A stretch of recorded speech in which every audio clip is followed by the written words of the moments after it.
નમસ્કાર, આપ જોઈ રહ્યા છો નેશન પ્લસ ન્યૂઝ. હું છું આપની સાથે હેતુ વગર. સુરતના વડોદ ખાતે આવેલ પાણીની ટાંકી જીવતા બોમ્બ સમાન બની છે. પાણીની ટાંકીના દાદર સંપૂર્ણપણે જર્જરિત જોવા મળ્યા છે. સુરતના વડોદ ખાતે આવેલ પાણીની ટાંકી જીવતા બોમ્બ સમાન સામે આવી છે. પાણીની ટાંકીના દાદર સંપૂર્ણપણે જર્જરિત જોવા મળ્યા છે, તો તંત્ર દ્વારા માત્ર કામગીરીના નામે ટાંકીના આજુબાજુ પાલકમાંથી સંતોષ માણી રહ્યા છે. પાણીની ટાંકી પર માત્ર થીંગડાઓ મારવામાં આવ્યા છે અને ઉપરના ભાગમાં હજુ પણ સળિયા દેખાઈ રહ્યા છે.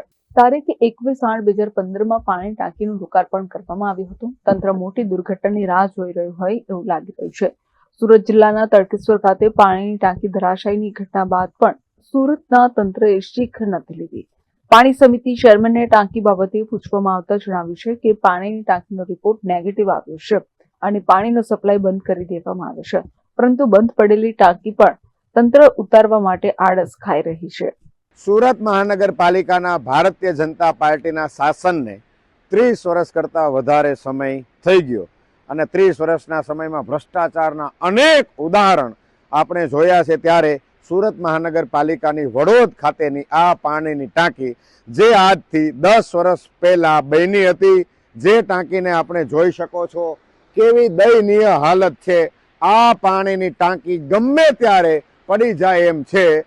2015માં 8મા મહિનાની 21 તારીખે શુક્રવારના રોજ એ સમયના તત્કાલીન મેયર શ્રી નિરંજનભાઈ ઝાંઝમેરાની આગેવાનીમાં એમના પ્રમુખ સ્થાન હેઠળ આ ટાંકીનું લોકાર્પણ કરવામાં આવેલું. એટલે કે 10 વર્ષની માથે 5 મહિના જેટલો સમય થયો. 10 વર્ષને 5 મહિનામાં આ ટાંકીની હાલત ખખડધજ થઈ ગઈ. આ ટાંકી ગમે ત્યારે પડી શકે એમ છે.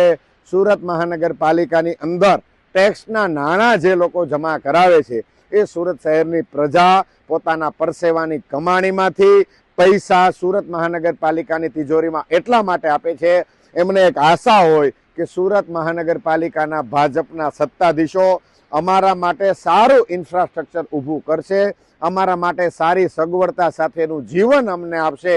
પરંતુ આ તમામ આશા ઠગારી નીવડી છે.